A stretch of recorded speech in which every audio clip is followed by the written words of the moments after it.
Marathon day can either be the most epic, the most enjoyable sort of day potentially of your life. I've had some of my best days ever out there, London Marathon, Dublin Marathon, super enjoyable day, atmosphere going wild. Or it can be an absolute disaster for various reasons. You're not as prepared as you could have been, or there is such a thing as almost over prepared, and you get this feeling when the gun goes and you just feel a bit flat and you feel nowhere near as good as perhaps you did in the training build up. Some of your tempos felt easier, some of your long runs felt easier. And that all comes down to when you chose to start preparing for this marathon, not just how you sort of prepare and the little bits of training that goes into that. We'll discuss some of that, but it's really when did you start that preparation? Did you give yourself enough time, or did you sort of train for too long that you might have been ready to go a little bit soon? And then what do you sort of do if you fall into that trap? But let's talk about it. Okay, you guys, so as some of you may or may not know, I'm no longer a professional athlete, which means if I could ask anything from you, it would be to subscribe to the channel or to engage with the content. If this is something you enjoy, like, comment below. I don't want to ask a lot from you, but now for the first time, I'm having to support myself versus having the backing of a brand. And so if you could like or subscribe, that would be absolutely fantastic. You can also check out the running clothing on 262clo.com. I did get a feedback or testimonial lately saying that the marathon pocket tights are the best on the market potentially. And the smile on my face right now, that was a really cool thing to get, because this was always about helping to support me, but trying to support you guys in return. I think it's ridiculous the cost sometimes of running gear. And so I was trying my best to bring good quality products for not as expensive prices that some brands are charging at the moment. So if you want to check that out, please do, or some of the plans or the masterclass on joggingroom.com. But let's jump back to the video. So the first thing that you want to bear in mind in any build-up is your experience going into it, how many marathons you've raced before. If you haven't done any, you might need a little bit longer. You also want to look at when was your most recent marathon, and then how sort of fit you are going into the build-up. And all of this will play a role in then how long you need. But most traditional build-ups are usually between 12 to 16 weeks. If you're new to the marathon, it might be a little bit longer.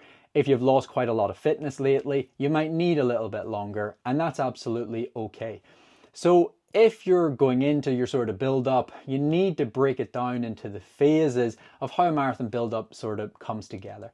And today we'll talk about sort of 4 main phases.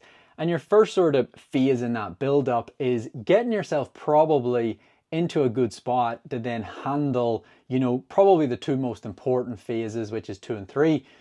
But that early phase really depends, or how long that early phase is, depends where you're coming from. For my recent example, I talked about London, and I talked about probably getting almost a bit too fit too soon. That's likely because I just came off Dublin Marathon where I was on the podium. And so my fitness going into that early phase was actually in a really good spot. And so then you need to be careful that you don't prepare for too long. Do you end up finding yourself ready to go a bit soon and overdoing some of the training, running into a bit of fatigue? So that early part should have probably been cut a bit shorter, or I should have relaxed in things a little bit to allow a bit of time to pass to get me that little bit closer to sort of race day. So that first period, it is really, really important, but it is going to be dictated on where you're at. Your first phase is getting you ready. It's getting you durable. It's building your fitness. It can be building your 5 to 10K fitness, which relies heavily on basically pushing your threshold to as good a place as you can possibly get it. You're trying to build some durability that when you actually start doing some of those bigger sessions, 4 times 5K, 5 times 5K, 3 times 8K, potentially 3 times 10K, you're in a spot that doesn't frighten you, because you've built that durability, you've got that fitness to a good enough place that you're ready to handle some of that stuff. If you've just came off a recent marathon, well, you've just done 26.2 miles at, the pace that you would maybe do some of these 5Ks or some of these, 8K reps or 10K reps. So you're kind of already prepared to handle that sort of stuff, which means your early phase, your pre-training phase, wouldn't need to be as long as someone that potentially hadn't just done a full marathon. And so that's where I'm going with that. Nobody can tell you exactly how long that first phase needs to be, You might work back from the marathon. Like, you definitely want 4 to 5 weeks for phase two. You definitely want 4 to 5 weeks for phase three. And then you personally will know roughly how long your taper is. So whatever that is, 12, 13 weeks. Then you decide, how much have I been doing lately? Where's my experience at? How long must I dedicate to this first phase to be in a pretty good spot again, to then handle some really great training that's going to get me ready for the marathon in phases 2 and 3. So hopefully you've moved through phase one, and then you're sort of into this second block of training. The second block of training is when hopefully you start a little bit of a marathon plan. That might be a plan that you've done previously. It might be a plan that you've picked up online. I offer plans on joggingroom.com. I also have a new, smaller, cheaper written plan.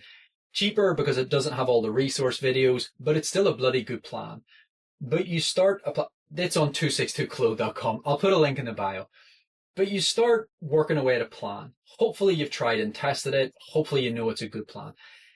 Phase two, you're introducing some of the tempo type stuff. You're starting to build your long run, but it needs to be a decent length of time that you can get your long run to a good place, and you can get some of those sessions to a good place. The first time you do some of those sessions, they might not go great. You might do 5 times 3K, you might do 4 times 4K, and you're sort of building up to then maybe 4 times 5K. They might not feel amazing. If they do feel great, maybe it's the other stuff that you struggle with. Maybe it's some of the interval work. Maybe it's, some of the speed work, even in the marathon, or hill reps, even in the marathon. Super important to keep power in a good place. But that first block, you have to see that as, I'm building my result here. Don't worry about how it's going. You're just building the result. So you have to deal with it. Whatever's been thrown at you, maybe it's negativity trying to hit race pace. Maybe you're struggling on hills. Maybe you're struggling with intervals on the track faster than race pace. Don't judge yourself yet, because you're going to commit to these next sort of 4 to 6 weeks. And that's when you want to see this stuff in a good place. So at the end of that first block, that you're not going to judge, you're not going to get emotional about what your end race result might be. It serves a purpose. At the end of that first block, you're going to test where things are at.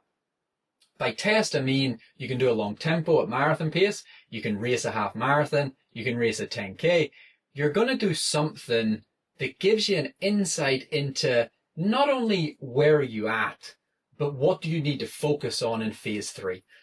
Every good marathon plan, including some of my own, will have options of, if things are in a good place, if my strength stuff's in a good place, should I focus in more on intervals? Of course, there should be a good balance in every plan, but let's say, for example, you're still finding the longer efforts at race pace or race effort pretty difficult. You need to narrow down your sessions to include a little bit more in that longer stuff. That's super important. But it doesn't mean that the race result is going to be good, bad, or indifferent yet, because you've still got time in that third block to work on some of the things that you're struggling with. So maybe you've done your 4 times 5K. Maybe it didn't go great. Maybe you weren't able to hit your paces. And then you've done 4 times 4K, and previously it didn't go great. You weren't able to hit your paces. Well, it's fairly safe to assume you either need to slow your pace down a bit, or you need to dedicate more time to that stuff in that third cycle. Or you might find that you're not dedicating enough time to some of your quicker intervals on the track or your hill reps. And because you're not doing that stuff, it's not helping you handle the bigger stuff. If you find that maybe it's a muscle breakdown thing, or you're running out of, you're feeling great in the early reps, but then towards the end, you're starting to struggle a bit. Maybe it's hydration, maybe it's fueling. So your third block of training is when you need to start correcting some of this stuff, learning from that second block. But now that you've still got time in your third block, it's kind of like you're finessing everything that's going on. You're using the time that you've got to make sure that on race day, which is the only day that matters, you've got things in a good place, or in as good a place as they could possibly be. So if you need to still work on some of your longer sessions, your long runs, for example, you need to work on those. If you need to get your intervals into a better place, you need to get your intervals into a better place. And you should know, based on previous build-ups, what you normally are capable of doing. If you get your intervals to a good place, keep them in a good place. Don't get rid of them, keep them in the program. If you need to keep working on some of this stuff, now's the time to work on it. So that's your, phase 3 of the marathon build-up. You've done your early phase to get yourself in a pretty good place. Second phase, you were hopefully building that fitness, whether it was coming from a not great place or you're maintaining it in a great place. Excuse me. And then your third phase, it's not just finesse, because that would make you think that it's supposed to be easy. If you've worked your ass off in your second phase of training, well, then you often need to work your ass off in the third phase to maintain what you've built in the second phase. But basically, phase 3, you need to start doing almost the minimum amount to start freshening the legs up a little bit to keep things in a really good place. And that means that, for example, if you do an interval session every 2 weeks, and that's good enough to hold it in its sort of peak spot, that's beautiful. That's what you want. You want to be doing a little bit less on the heavier interval type stuff or the hill stuff to maintain what you've built, but not too much that you run the risk of overdoing it. This is the phase that you need to be pretty careful. If you find that you're nailing the sessions and they're going really well and they're going way better than you've maybe done before, or even just a little bit better than you've been doing before, I don't seem to have that problem lately. But if you're faced with that problem, this is where you need to be careful. A lot of athletes are running their race in the third phase, not quite the second phase because you're still building that fitness, things are still progressing, that's fine. But in this third phase, you're nailing the sessions, they're starting to go a bit too well. You now run the risk of taking too much out of your body that you're going to feel shitty on race day. You're going to struggle on race day, and then you're going to kind of be confused how you were able to feel better in the build-up than you ended up feeling on race day. And that's because when you do build the fitness to this nice new place, you always run the risk of your next session could be the best you're going to feel in the whole build-up, but it actually would have been better saving that for race day.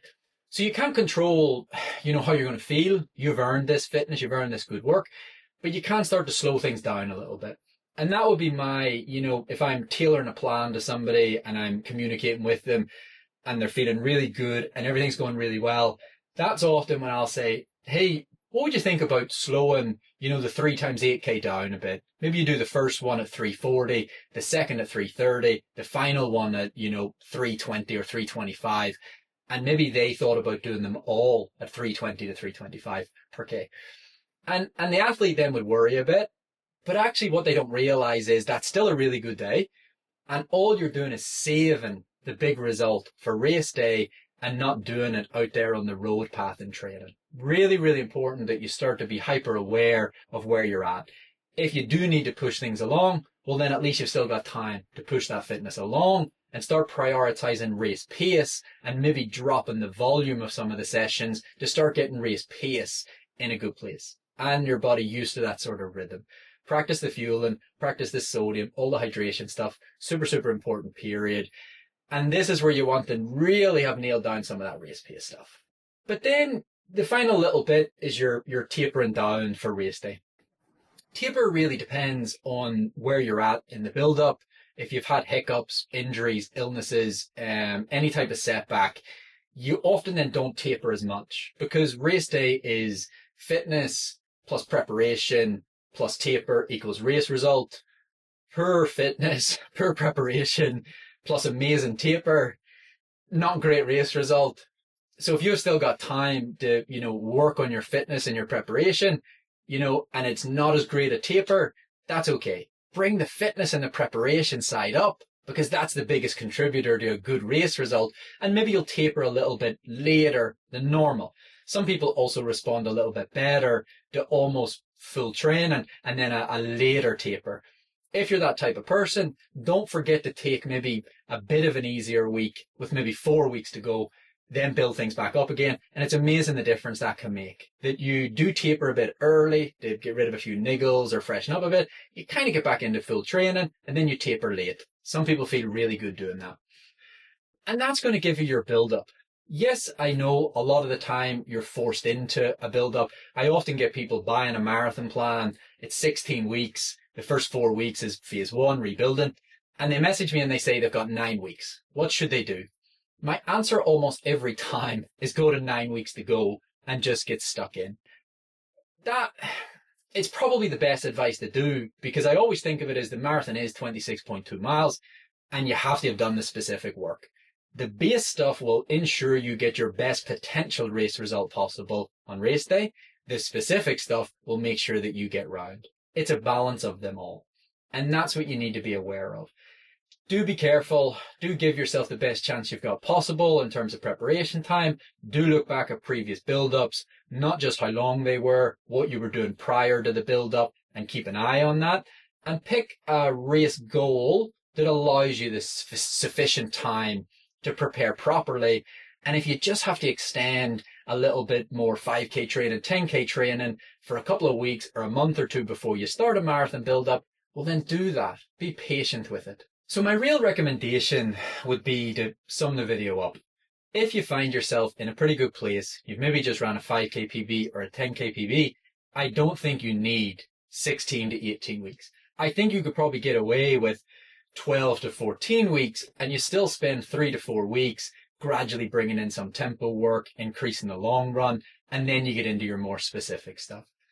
If you're coming off a bit of a break or you're new to the marathon, take your time. Give yourself a little bit longer to build that base fitness. It's going to give you your best chance. If you've watched this video and you're not in a great place and you don't have the time, be patient with your fitness, be patient with your body, build things slowly, and you will hopefully prepare as best you can given the time that you've got. But don't be so hard on yourself in terms of the psychology and the build-up, how the training's going, the expectations on race day, and be open-minded to how it might go. And perhaps in future, give yourself that little bit longer. Running isn't always about the big end goal, the big race result. So do enjoy the build-up. Don't rule out a great day before the gun has even gone off. Hopefully you can rely on experience from previous build-ups and previous marathons to carry on race day. Don't forget to practice that fueling, your hydration, all that good stuff. Includes strength work, which we all need to do. Keep yourself healthy and injury-free. You can find training plans on joggingroom.com. I'll put some links in the description I did add 2 new training plans, a half marathon plan based on 80 minutes and a marathon plan that sits around the 3-hour mark. They can be tweaked and tailored. That's just what the paces are set at, but tweak it and tailor it to the paces that perhaps make sense to you. But that was a slightly cheaper plan than, I was offering on Jogging Room. You don't get the resources or the videos or the strength stuff, nutrition stuff, but I understand that not everybody can afford and pay more for the likes of plans on Jogging Room. So you can check that out, but do take care. I hope you had a lovely Christmas, a lovely New Year, and hopefully I make some more content in the next couple of weeks. Take care.